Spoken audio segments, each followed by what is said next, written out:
Nataka kusema hivi, watu wa Nyanza mkuwe serious na life. It has been discovered that watu walipewa 3,000, 4,000, 5,000 kutoka Nyanza kwenda Nairobi to go and demonstrate. Na gunia mzima ya mahindi ndio hiyo shilingi 5,000. Wewe unapewa 5,000, unapanda basi, unaenda kutupa mawe, unarudi Nyanza, hauna pesa. Kweli wananchi, hebu mniambie ukweli. Kama hiyo sio pepo. Watu wamekuwa captured Nyanza. Iko pepo huko imecapture watu. Hawafikiri, hawaoni, hawasikii. Na ndio nawaanda wakati ya constitution walikuwa wanaambiwa soma constitution ati iko mwenye atatusomea. So even small decision making in life wamekuwa sasa reluctant, wanangoja waambiwa what to do. No, that's wrong. Hata Malema mwenyewe opposition leader wa South Africa ameambia watu jana na aka-advise Raila, your time is up. Funganya virago uende nyumbani.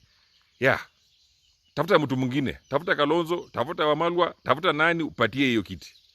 Kwa sababu najua Martha Karua hawezi. Hata kwake kura hakupata kura 2. Huyo wacha kwanza. Lakini tafuta watu wale wenye watapigana na Ruto 2027. Wewe urudi nyuma. Uache kusumbua watu. Kama Malema mwenyewe wa South Africa anaona, na sisi wa Kenya tunaonaje? Nyinyi unalipa watu 2,000, 3,000, 4,000, 5,000 waende wa protest, and yet Kenya iko na watu milioni karibu 55 million people. Peacefully wako nyumbani, wanafanya kazi zao, wanafanya shamba. Hawa watu 5,000 wenye umelipa, unataka wakoroge maisha ya watu wengine wote. Tell us now. Enda kwa TV ama uandike, uite media useme wewe ukigusa kitu uko na Midas touch. Ukigusa economy itaongezeka. Ukienda itafanya nini? Ile yenye hukufanya na Uhuru last year.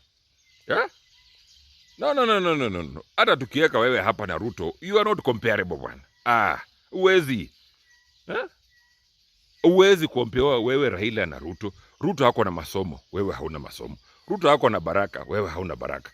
Ruto hako na roho ya mtakatifu ya Mungu ambaye alipewa ya uongozi, wewe hauna. It is all evident in the Bible. Ruto hajasumbua mtu, wewe unasumbuaga. Sasa hebu tufanye example mzuri. Kama wewe hauna laana, ambaye baba yako mwenyewe alikulaani. Ruto alikuwa kunyuma yako kwa ODM, akakupita, amekuwa president. Musalia Mudavadi alikuwa mti yako, alikuwa nyuma yako, amekupita, yeye sasa ndio prime minister. Wetangula alikuwa nyuma yako, ukapiga teki kwanza, toka hapa enda. Sasa ndio amepita, ndio huyo speaker, third in command.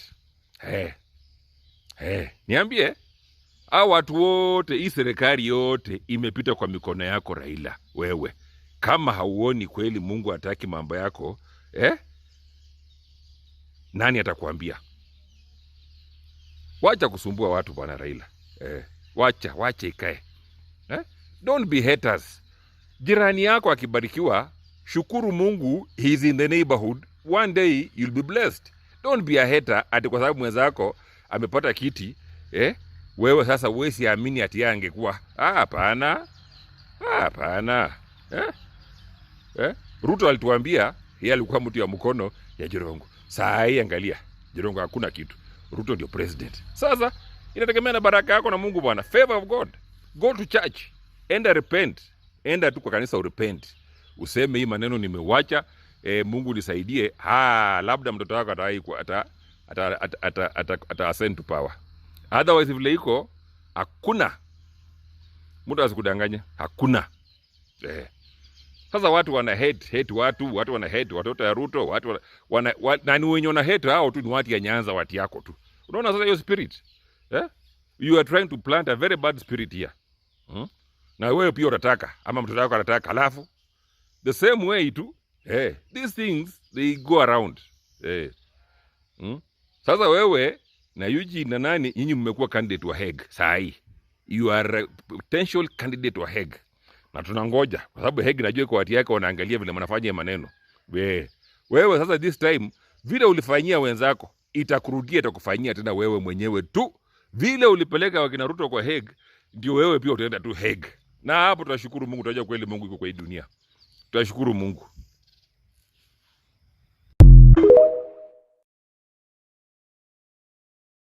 So I know my last video disappointed very many people because, you know, it's a 10-minute video and you are waiting and waiting and you are hoping that somewhere in between I would come to my senses and side with whichever despot you align with, whichever oppressor you align with. It is this illusion that there only exists two sides in the ideological divide in Kenya, that we must flow with whatever mainstream narrative that they are trying to push. No. There are people who are independent, non-aligned. We hate politicians. We don't trust politicians. And because we have clearly seen that even when we put our trust in them, they constantly squander it. They constantly revert to their factory settings, which is corruption, bad governance, yeah? Sleeping with the corporates who are destroying us and the importers, diminishing our opportunities, selling us as slaves in Middle Eastern countries. You understand? Causing people to flee Kenya to the diaspora to seek greener pastures because they have been paid here by Muzungus, by importers, to ensure that we remain an oppressed people. So there exists such a movement, an unaligned movement. We don't identify with these people, and I think that at least 8 million people boycotted the elections. So we don't have to flow with your cock and bull stories.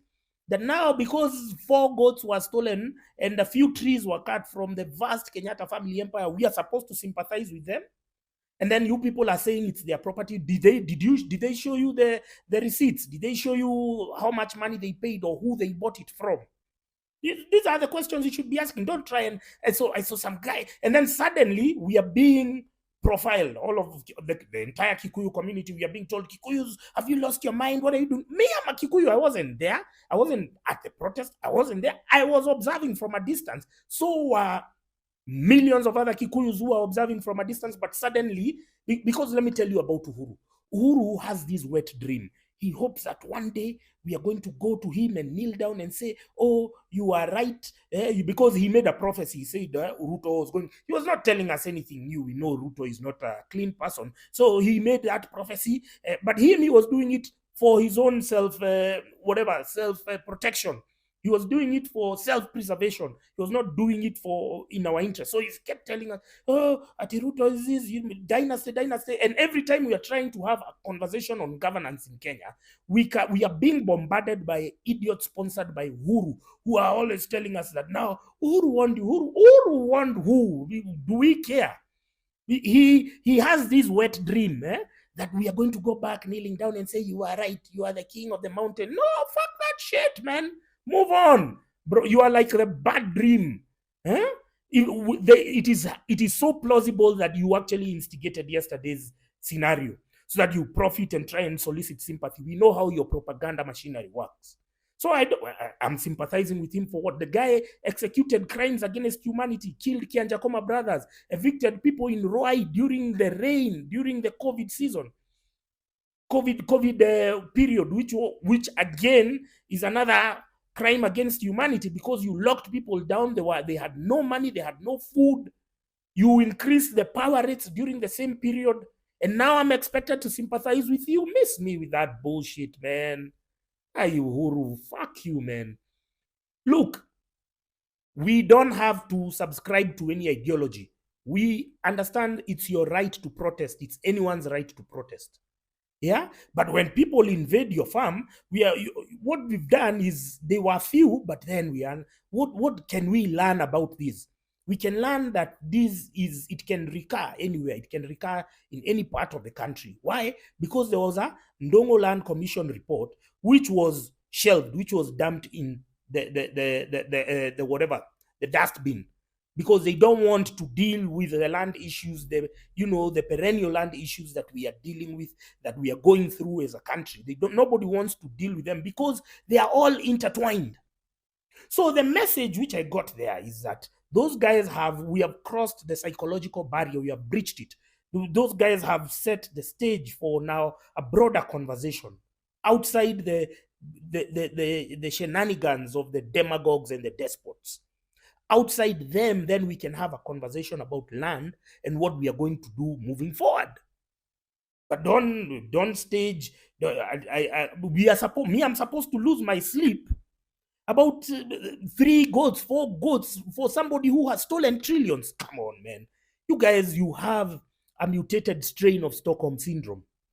And so somebody, you can clearly tell he's a peasant, he's on top of my batties. And then he's saying, oh, I sympathize with you. Kikuyus, are you mad? Did you see me there so that you start saying Kikuyus? Those are criminal elements. Profile them as such. Don't start profiling a community because you're trying to push an agenda for your favorite despot. Huh? No. Me, I won't allow my name and my culture and my tribe to be exploited by somebody who wants to remain politically relevant, knows that he has nothing to bring to the table to whichever political dispensation he wants to align with. Now he hopes that an incident like this will trigger mass sympathy, manufactured sympathy. And then they work with the media, and then you're watching media there, you're stressed, you're watching Wahiga Mwaura manipulating your emotions with his face and his voice tone variation and his pitch. And then we are supposed to sympathize with somebody who has never bought anything. They tell you they bought what? You guys don't know those guys, were they? You know, even Kameme Radio, K24, all those, that media group was owned and founded by Rose Kemodo. The Kenyatta family never bought it. They tricked her into acquiring an overdraft. And then with that overdraft, now they they hijacked the company from her because they wanted a vehicle to dumb down the Mount Kenya people. Because with language, they were able now to colonize them a second time after the Muzungus came. Actually, their company is run by Muzungus, so it's literally Muzungus who are colonizing the Kikuyu community. So, if you expect sympathy from me, miss me that bullshit, man. It's not coming from me.